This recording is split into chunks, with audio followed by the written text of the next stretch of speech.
For that intro, I am David Sims of HIPAA for MSPs and Security First IT, and joining me is Donna Grindle of Carden. Good morning, Donna. Good morning, David. Oh, Is that better? you had more coffee than I did. Well, I'm trying to figure out how it's supposed to be now. I Just you're know. looking at me. I know. I'm not the only one looking at you. I'm looking at Everybody's you, looking. man. Everybody's looking at you because now we're posting these on YouTube, so you get to see all the crazy faces we make at each other. That's always the fun part. Some things still have to be edited out. Yeah. Well, I try not to edit too much of it out. Let people see all the craziness that goes on. Yeah, it won't match the podcast audio. So if you want to see a different version, go Yeah. check it out on YouTube. It's official. This is the second episode. So starting at 280, uh, I gave in. All right. Yep. So It's the recorded live version. All right. So today we're going to dive into an episode and talk about vendors being included in breach lawsuits because, just because the story isn't about healthcare and HIPAA doesn't mean it doesn't offer some important news about healthcare to note. And so we're going to talk about those things. And And we'll mix in healthcare too, just stick with us because it'll all tie together in the end. it sure will. Absolutely will. So before we dive into all that, though, Hmm. let's make the official announcement about the HIPAA bootcamp. Are you gonna do like a big thing? I don't No, have anything to do not that with with. you don't have your drum roll or big intro Uh, on your screen. this is all I have. I didn't. That's the way we do it. Everybody, be quiet. Shh, there's a So, big announcement. Shh. HIPAA Boot Camp 2021. Number one, we're gonna try to do two because this is number one. February 23rd to the 25th. Mm-hmm. And it will be virtual because we ain't crazy. We're not going to try to do something in person, not in February. And we'll probably plan another virtual one for later in the year, Mm-hmm. somewhere in the fall. I think we're throwing around August. So there you go. Sign up now. Hopefully, by the time you hear this, it will be on the website. Yep. And just so you know, this is not a webinar. This is an interactive event. It's Yeah. You are taking part in this. It's not just listening to me and Donna talk like it is on the podcast. It's remote learning Yeah, it is. And class. and the Carden team's done a fantastic job of putting together things that get you involved and fun little games and other things. There's a whole kit that you'll get to Mhm. participate and go along with everything. So I think it's a good time. Yeah, we've taken the input from the group that, did our first trial and we're trying some new things. So, we always do the best we can to incorporate input and make it better. So Mm-hmm. we'll see how it goes. But if you have any questions, let us know. It'll all be on the website, the HIPAA Boot Camp. HIPAAbootcamp.com. Yep, go check it out. I think it'll be great. All right. Sounds good then. See All you right. then. Yep, we'll be there with bells on. Yeah. All right. Okay And then. You so ready? thanks to absolutely ready. So thanks to our vendors and our donors. If you're a vendor and you want to donate, let me know. So, Yeah. and so we'll jump into the topic of today right after this break. All right. So we're going to get into our newly appointed session that we've now got. So welcome to the HIPAA Say what? segment of the week. All right. So OCR, as they do, Donna's already going, no, don't do it. As OCR often does, they know that we record on Friday. So yesterday they released the 11th investigation as to the HIPAA right of access initiative. So I Mhm. think by now we should say they ain't playing around. Mm-mm. No. This one is interesting though, because it specifically mentions a doctor, not, It's the doctor is a private practice yeah, by themselves. right. Dr. Rajendra Bayani, I believe I'm not butchering that, in Regal Park, New York, has agreed to take corrective actions and pay $15,000 to settle a potential violation. Remember, that's what they call it when they do the settlements. It's a potential violation. Mm-hmm. It's not a civil money penalty. But there are some interesting differences in this one. First of all, it's a single doctor. So all of the, oh, nobody's going to care what I do because I'm too small, pay attention. And in this case, it's just like the others where we tell folks OCR is going to come knocking on your door, statistically more likely to hear from them due to a patient complaint. They take, I think they said 28,000 patient complaints in the last year or so. I mean, it's huge numbers, or maybe, I don't know, thousands of those. Mm-hmm. Then there's hundreds of data breaches over 500 that guarantees you an investigation. So statistically, there you go. And this is what happened in September 2018. OCR gets a complaint from a patient who says Dr. Biani is not supplying the records that I requested in July. Then OCR calls and says, hey, now this is what you're supposed to do. Mm-hmm. Because that first call, that's what they do. This is what you're supposed to do. And, they, oh, yeah, we'll take care of it. And then July 2019, they receive a second complaint from the patient. That's not good. No. That's not good. A second complaint it's never a good idea because that means they still haven't gotten their records. And they said, what up? And they did an investigation. And finally, September 2020, so 2 years after it started, the patient finally got a complete copy of their medical records. Mm. Yeah. So throw in there Roger's statement.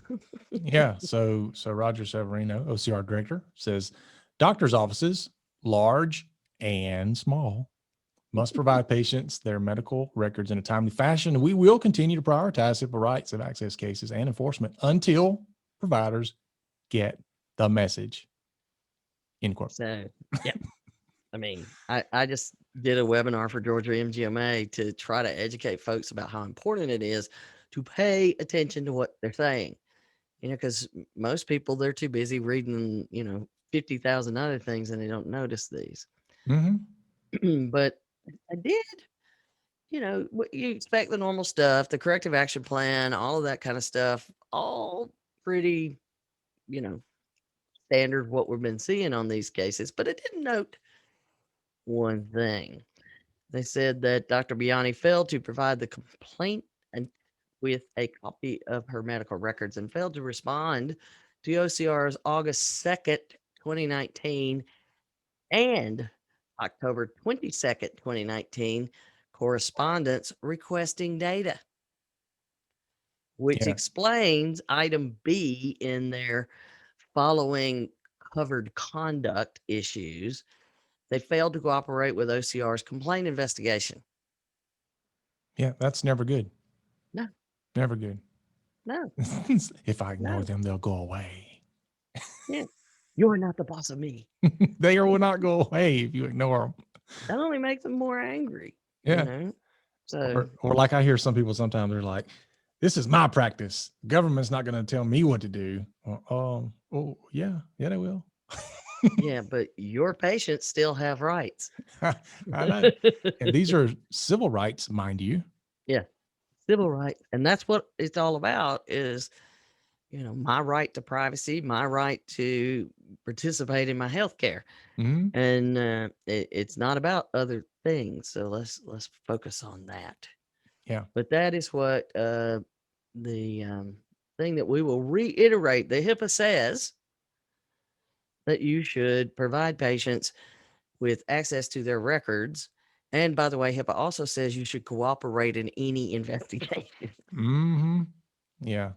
Mhm. So if you haven't done what we've repeatedly brought up to go audit the way that you are doing medical records, audit and retrain and check all your policies and procedures. If you haven't done that, now's the time. So there you go. Yeah.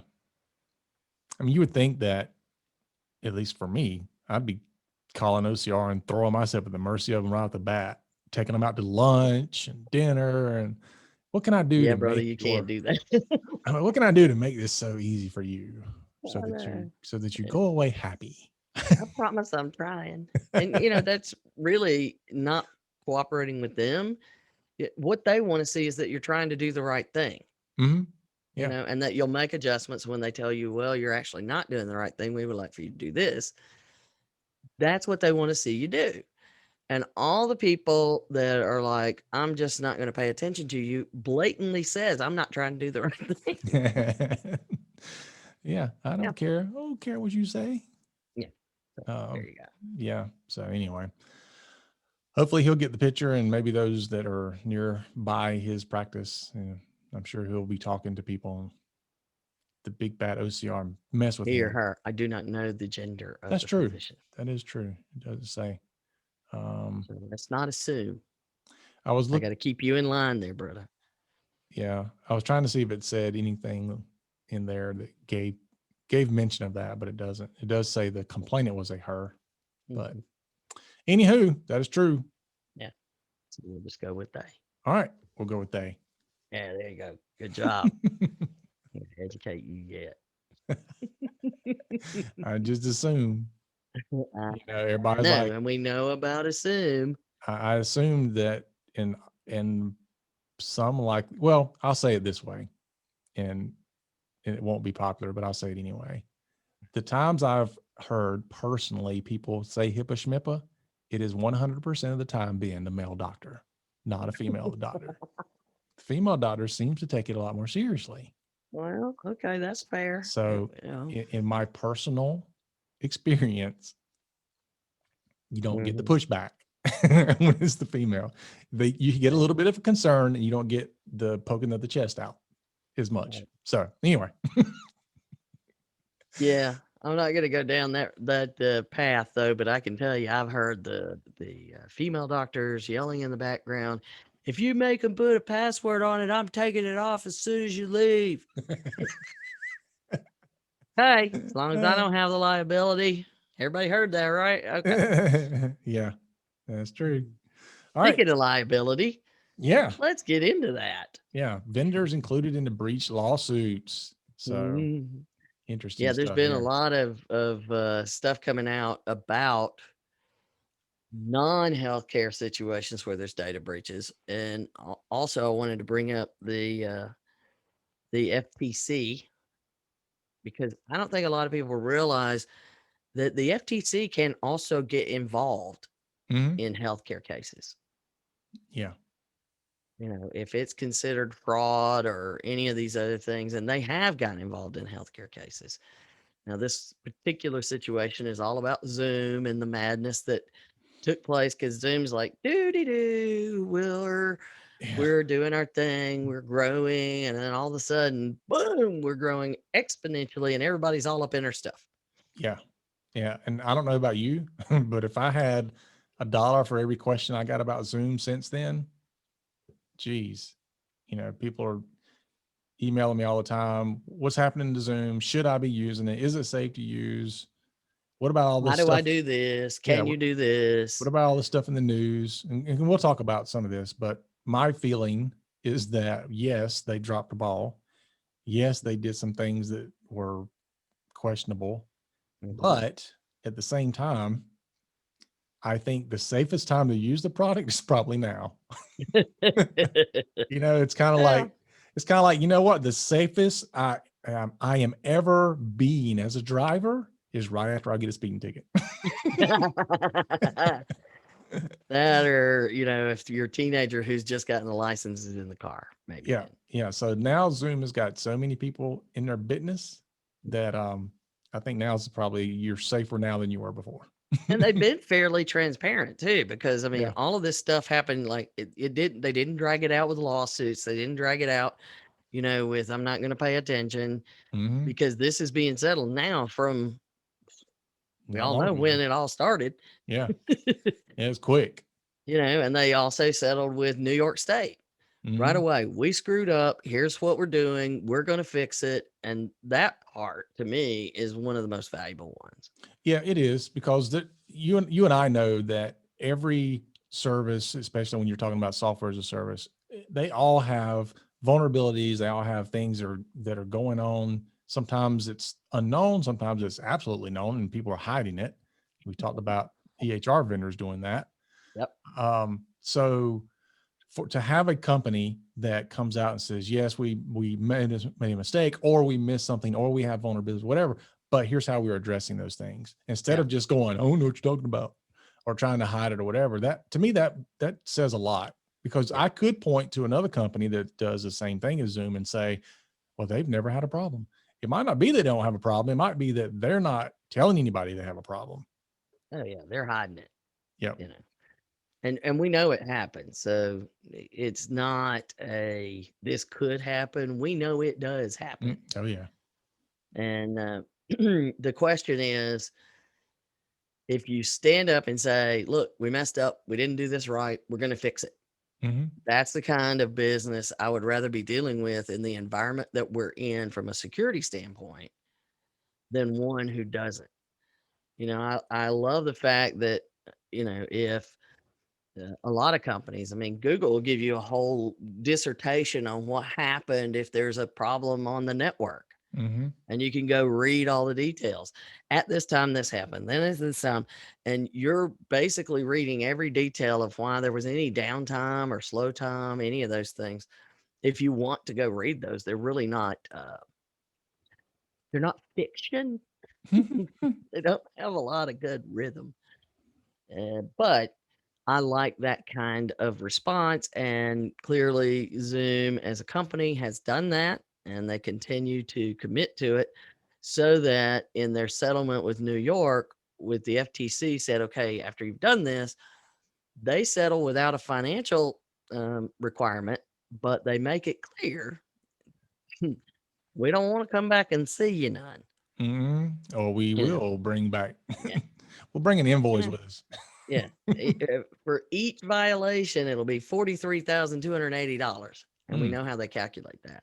So the FTC has that, but here's the things that they agree to do, the steps that they want them to take. Assess and document on an annual basis any potential internal and external security risk and develop ways to safeguard against such risk. hmm. Sound familiar? Sounds very familiar. Step 1 and 2. There you go. Let's do a risk analysis and a risk management plan. Hmm. Hello. Implement a vulnerability management program. Sound Also, familiar? sounds familiar.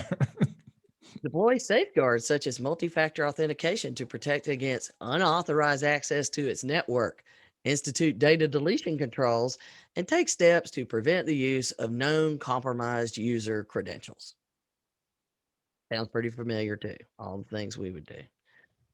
Require Zoom personnel to review any software updates for security flaws and ensure the updates will not hamper third-party security features. Okay. All of that last bit is what I am advising all of the software companies that I work with.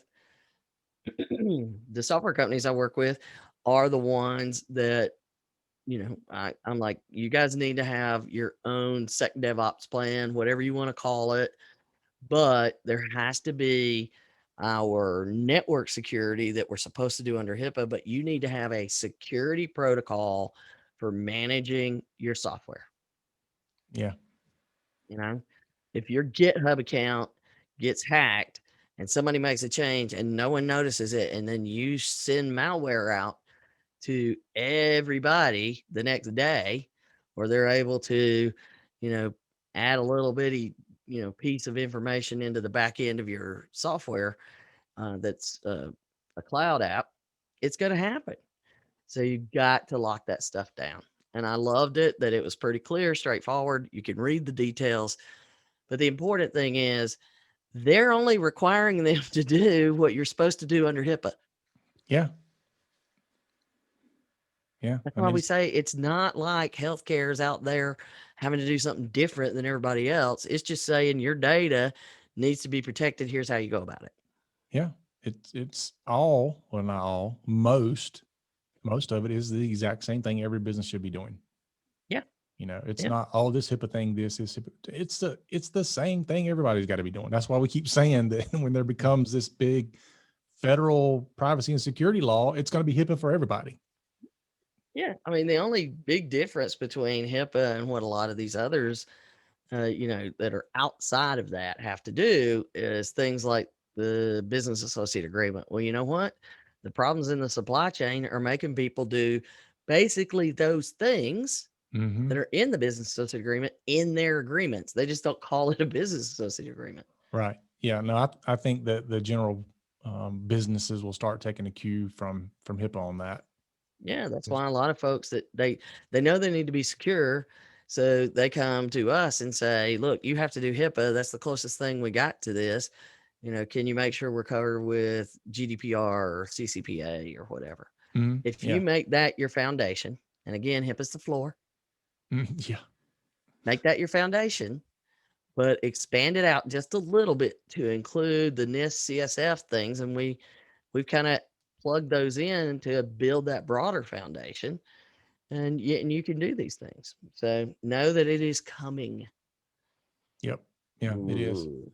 All right. It's So interesting. I have a prospect that I sent a thing to the other day. I actually sent them some information from 405D stuff, like yeah. here's your top 5 threats, start here. And so the lady's like, well, I've been working with the local small business administration. They're doing like a cybersecurity program. And I'm like, okay, well, considering you just had a breach, how long have you been working with them? And she's like, well, clearly I am not doing well with it, or the information they're providing is not that good. I don't know which. And so she emails me back yesterday and she says, the Small Business Administration wants you to review their checklist and give them your opinion. I was like, Oh, nice. okay.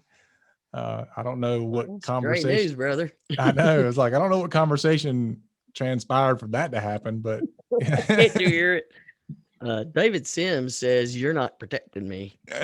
I don't know what's going on, but all I said was you're going through these classes and you're doing these things they're telling you to do, and yet you still had a breach, and and it was something that could have easily been prevented. Ooh. So Well, we look forward to hearing what your opinion is on the SBA checklist. I can tell you just checklist in general, my opinion would I be, know, right? It's a but checklist. yeah, it's yeah. Anyway, That's why we have such an opinion we do about simply using checklists. yeah, Checklist should be documentation, not your yeah. program. My response is going to be, show me a framework, not a checklist. There's plenty of options.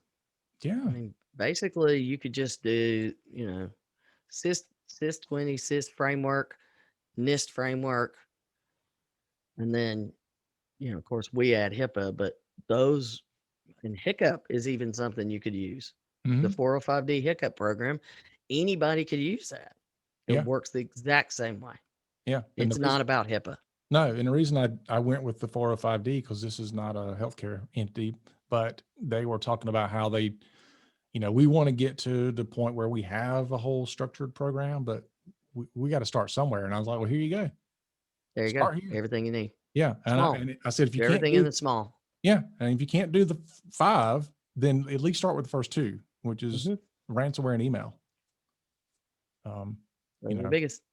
So anywho. Indeed. So yeah, and it's one of the things that we're blending hiccup into everything that we're doing as well for that reason, which is also why we're going to bring in Eric Decker in a couple of weeks and talk to him about some other things that are going to be happening with the 405D program now that we can get back to doing some work, we hope. Now that I'm involved, things will be changing. Oh, good Lord. All righty. So that Yeah. brings us Yeah, I'll to, regret going, hey, David wants to join. I'll regret that. I'll regret yeah, it, I'm you sure. probably will. It's, All right. you So give, this is where we go further in to, we're getting to the point. Promise. This is all going to tie back together in just a minute. I promise. That the Marriott case hit big news, right? They have been, because Marriott had this massive, what, 300 and something million people worldwide in this data breach. And it was a multi-year, 4-year data breach.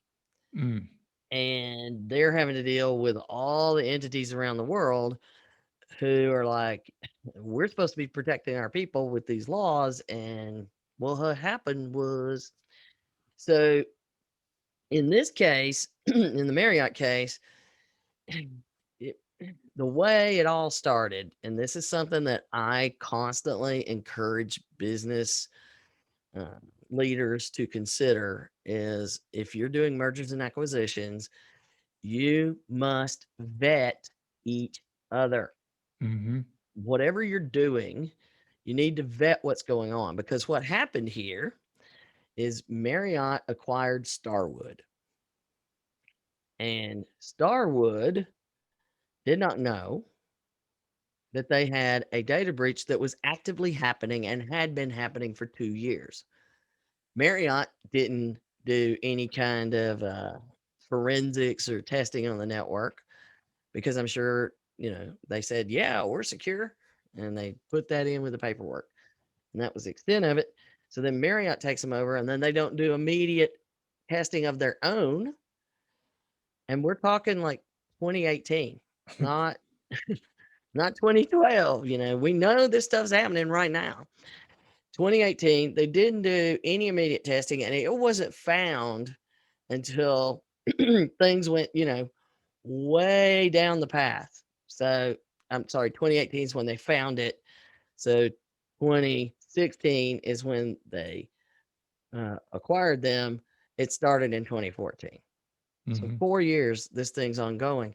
And the only reason they found it is that somebody changed a setting on one of the security monitoring software. Huh. They hadn't been monitoring for something, and I don't know whether it was on purpose or what, but somebody added a new setting because they were monitoring all the credit card stuff, because that's all they had to worry about. Mm-hmm. PCI. I'm going to worry about the credit card stuff. And this is what we tell people: you need to worry about everything, not just what PHI is covered under HIPAA. Worry about all your data. You got PCI and HIPAA that worries about credit cards, and PHI, you should worry about everything. So Mm-hmm. they were monitoring that, and they turned on a monitor that looked at the database as a whole, not just those fields. And when the hacker ran a scan that said, how many are in this, how many records, how many rows are in this table, it picked it up and alerted them. That's the only way they found it. The article we linked to gives you very good details. And if you're the cyber person or you want to understand how these things work, it's a great article that we have a link to there. And it tells you the steps of what happened. It's pretty interesting how they came Mm-hmm. in, and they came in through a portal that's used for employees to make requests for changes to the website. That's where it started. And boom. So they've been settling up on all of these across the country. And, again, it has very specific things that if you had done them and continue to do them, it would have happened. And they're like, why weren't you monitoring this in the first place? Mm-hmm. And everybody's like, it wasn't required. I'm required to look at that. All right. And so it was a much bigger issue. And because they weren't going after the individual fields, they were going after everything. And they did get it. A Yeah. bunch of They Well, if got you it got all. 4 years, I mean, come on. Yeah. I'm freaking out over 4 minutes. Yeah, and so with that in mind, they were able also to get over into some Marriott stuff, as I understand it. I mean, you start cross pollinating once you have an acquisition, especially 2 years in. So if you're going to merge, and we in healthcare know that, that happens all the time. I probably would anticipate maybe some more of that, merges and splits and all of those things, in the next year or so, as we all find out what our new um, economy works like. Mhm. But the thing is that you need to be paying attention, and you actually want to evaluate their security program before, because you should be able to make more money if you're going to have to clean up a mess or take on that liability. Mhm. And your insurance broker will tell you the same thing. Yep. So, buddy, here we go. Mhm. We're finally at that point that I promised you we would be at. And this is the part when I said it to David this week. I don't remember exactly what you said, but it was kind of like I'm ready to throw up. Yeah. I was like, oh, this is interesting and not good all at the same time. It makes me very nervous. Yeah, very. Cool. So, one of the things in the Marriott deal is Marriott has, of course, a class action lawsuit against them for the harm, because people immediately had like their identity theft and credit cards taken and all these kind of things, and they finally track it back to Starwood/Marriott. And so here's the thing: Accenture is the company that came in and found what was going on and cleaned it up. They were also the ones in charge of, identifying where everything was, blah, blah, blah. But here's the thing: they were also the people in charge of their cybersecurity program. Normally, whatever you find in forensics, then the lawyers expect that forensics report to fall under privilege and not go into legal records in a Mhm. lawsuit, because that's the report that says this is how bad it was, Right. right? This is what happened, which is probably why we know all the details. So the court said, because the class action lawsuit came in and said, look, we want to include Accenture because they were responsible for the security, and we want to see that report. And now the court has ruled, you know what? It's not like you just brought them in to do that one thing. They have been contracted with you all along, which is totally different than I brought somebody in to deal with the breach, and then they gave me a report that is under what you would consider privilege with the attorney. So they're saying, Accenture, yeah, line it up. You're in line with Marriott. So you're going to, because you were responsible for outlining and implementing their cyber policies before the breach. Mhm. So it's those folks that, well, you didn't tell me to do it. Yeah. Might want to be paying attention. Yeah. And it goes further that, we had the Capital One breach as well. Mhm. So Capital One, it was a firewall thing not set up properly that allowed a rogue AWS employee to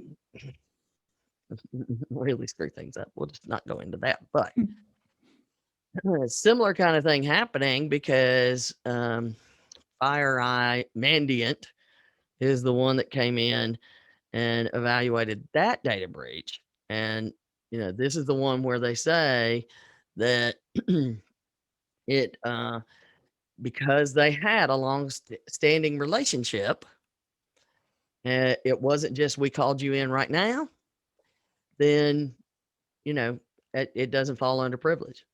Mhm. And they said that the deciding factor in this case was that Capital One Mandy had already been hired by the company and was doing work related to what happened. Right. Uh, hmm, you know, now I always talk about we have forensics folks, not just the IT folks, because that's who we call in. But a lot of these companies do sell add-on things, and a lot of times they'll come in to do their forensics and then try to sell you their services to do monitoring and the security piece. Like you and I talk about, there's the IT help desk, and then there's security piece. Hmm. This is gonna make things a little interesting for those people. Yeah. You know, Yeah. It's, I mean, you still can't talk about it, can you? this is one of the ones where I'm like, I mean, I just don't know, because you're putting liability on people, on consulting firms, you know, because they consulted. Yep. It's like, wow. You know, and I think of these smaller IT firms that often are asked to consult on things they know little about. Mhm. And it's not necessarily their fault, except for they need to understand what they don't understand. So they can say, not my forte, you have to get somebody else to do it. Yeah, you don't uh, know what you don't know. right. And because oftentimes, you know, as a IT business, you don't want to say I can't do it, or you're gonna have to look at another IT business that might be able to do it because you're scared you might lose the client. And so you tend to say, yeah, let me look into it, or I'll investigate it to, you know, to as much degree as I can investigate it. And then you just kind of go from there. Yes. So that was the point that they were interviewing an attorney about the impact of this. Mm-hmm. That you needed to make sure that whoever did the forensics on your data breach limits their scope to the facts of the data breach. Yeah. It's like, oh yeah, we looked at your data breach, but we also noticed that you don't have this over here. And so we need to sell you that too. Right. which Yeah. which we all do that in my field, because you're already Mhm. in there. Why wouldn't you recommend the other stuff you're finding as well? Yeah. So there's going to be a little bit of that. And they also said that paying post breach consultants from the company's legal budget as opposed to the general ledger, Mhm. those kind of things. So that it's not a routine business expense, And so even with what I do, I'm trying to figure out, exactly how does this apply to me? I don't implement. Uh, We give you the things that we recommend and we make it clear, that you are responsible for implementing these things. That's why I won't take on, I am your remote compliance officer, mhm. because that embeds me in your company. I'm no longer a consultant with an independent opinion. And so I'm going to give you an evaluation of what you're doing and what you should do. And I'm not going to be able to be the one that actually implements it. But also on the flip side, I have to help in the breach. So this is stuff that's really going to get very, very specific. And you got to look for there's going to have to have things happen because everybody's going to want to know every single detail. The bigger these breaches get, or the more personal they become, which is in healthcare, they are personal. Mhm. So, and don't think that because these cases have nothing to do with healthcare and they're big companies that in a legal action will not be referenced. Yeah. They definitely will be. Mhm. So that's why David and I are both kind of like, things that make you say, Yeah. It's definitely going to be something to watch, because to echo the quote of, I think it was Matt Hamilton in the article. He said the last thing you want to do is desensitize or shoot, I can't say it. disincentivize. Disincentivize. The last thing you want to do is disincentivize good cybersecurity practices. You Yeah, know, that was a tough word to get out. I worked on it and gave up. I'm glad you went for it. desensitized. Mhm. You It's know, one thing to write it down, it's another thing to get that out. yeah, Right. slap somebody. How about that? But yeah, you don't want people to stop doing cybersecurity because if I have those people, they're going to have to rat me out in a lawsuit. Hmm. It's a vicious loop we are getting in there. So there's going to have to be a certain amount of, I don't know, legislation or I don't know how it's going to work out. The attorneys are going to work it out, the legal folks. I'm just trying how to figure out how to protect information the best I can. And Mhm. that's all we can focus on. But it also means don't overstep your boundaries. And that's something that we say over and over and over again. Just because you think you know does not mean you know. Right. And, I tell people I do not know everything. I do know that what I am talking about, I do understand it, or I'm not going to tell you. Mhm. So, which brings us to the healthcare part of this, because vendors are very, very embedded in healthcare entities. And there's news that just came out, and everyone that's a healthcare vendor should definitely be paying attention to this one. And it is one of those patient right to access initiatives that, we just talked about all those cases, right? Mhm. And this is rolling even further. And there is a class action suit that's against the hospital health alliance and its medical records management provider, Ciox. It's the biggest name in medical records management provider. And there's much smaller companies that you may want to be considering right now. But anyway, Mhm. engaged in a pattern of information blocking by refusing to provide medical records to the plaintiff widow who sought the records for the purpose of a potential wrongful death malpractice claim. Wow. Yeah, this is getting a little tricky, right? Mhm. These actions include refusing to provide any electronic health records, charging an excessive amount for paper records they were willing to provide, and for being intentionally unresponsive and obstructionist in their dealing with the plaintiff. Wow. Nothing says I'm guilty like those things. Right. So this case happened, and they've actually found other people where similar things happen, and they're wanting to certify a class action to bring in thousands of potential other members. Mm. Yeah, this would get nasty. Yeah. But the important thing that ties in perfectly with what we just said is the vendor is included in the lawsuit. Mhm. Now, the vendor may have been acting on the direction of the hospital or on their own, or it was a wink, wink, nudge, nudge kind of thing. Who knows? No way to know exactly what happened. It'll all come out in court one way or another. But as a vendor, I'm paying attention that this could happen, Mhm. which also brings up the phrase information blocking, which is a new thing. It is not part of HIPAA, but I Right. got a funny email uh, last week before, uh, from a group I work with. We're planning sessions for next year's conference, and somebody said something about information blocking. Is that you? Is that what you do? Well, no, it doesn't fall under HIPAA, but it does fall under patient right of access. Right.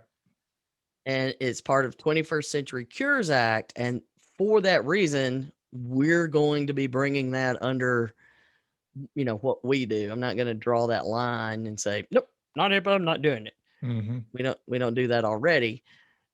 So with that in mind, coming to an episode near you, Information blocking. information blocking, we will be sharing a discussion about it soon. And it's gone back and forth about what's effective, when is it effective, the enforcement is being changed, there's different parts of it, there's all these things moving around, and there's so much enforcement discretion also happening right now that I haven't made it a top priority because we're under such attacks with cybersecurity issues, and let's handle the HIPAA patient right of access, and then let's get to information blocking. Yeah. And so far, but time's running out. We're gonna have to start dealing with that. Right.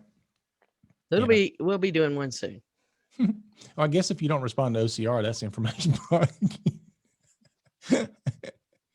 One can call it that, but there's once you review some of this information blocking things, you can see how they didn't even bring HIPAA into play.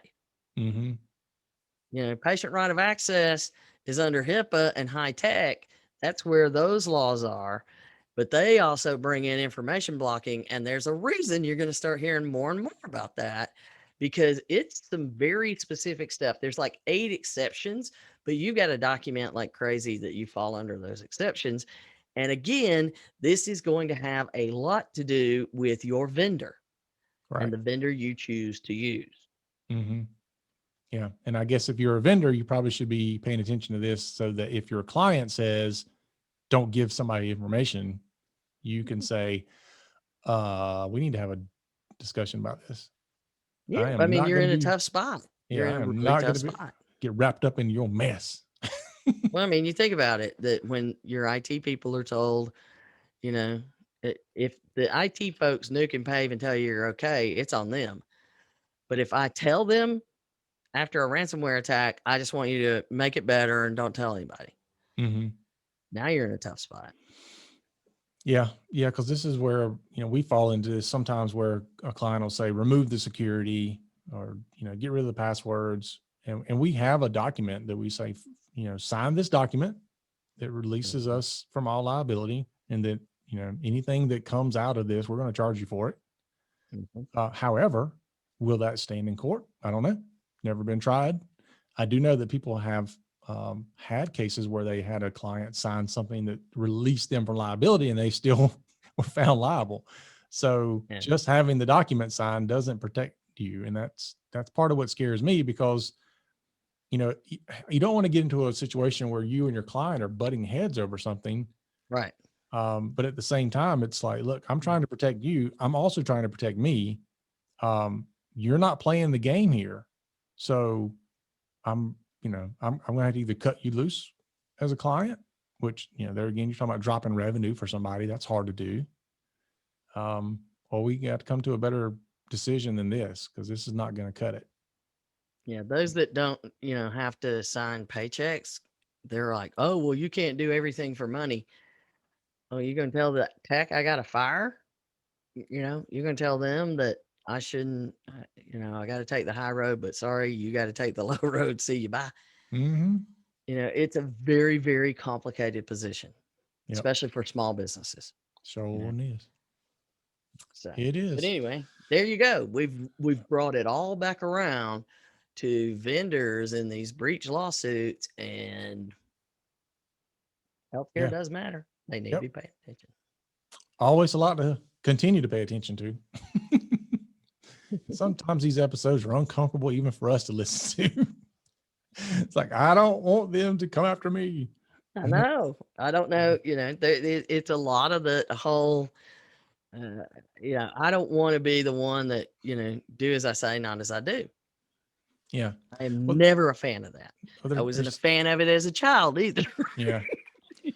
There's so many vendors that run around out there though. Like I sent you a picture the other day as a guy that I don't know what he was on Facebook or whatever, had a shirt on. He's like, I have 99 things to worry about and breaches aren't one of them. And I'm like, you should be very, very worried. And I know his point was that whatever he was pushing, Right. would solve the breach problem, whatever, Right. which, Right. Yeah. but as soon as I saw that, I'm like, dude, I would never hire somebody that has that Yeah. attitude toward breaches. Well, we've said that over and over. If the vendor tells you you don't ever have to worry about ransomware if you buy this, Right. you don't have to worry about security. You don't have to worry about security at all if you hire us. Mm-hmm. Then there's some concern because every business owner should be worrying about security. Yeah. Don't worry about your HIPAA. We got it. We're doing your HIPAA for you. No. All you got to do is Yeah. All you got to do is here, just follow this checklist from the SBA. All right, folks, that is our show for today. Remember to follow us and share us out on your favorite social media and rate our podcasting out. Leave a review. We still love reviews. need them. We need Do them. that. Yep, absolutely. So remember, for Donna and myself, HIPAA, it's not about compliance. It's about patient care.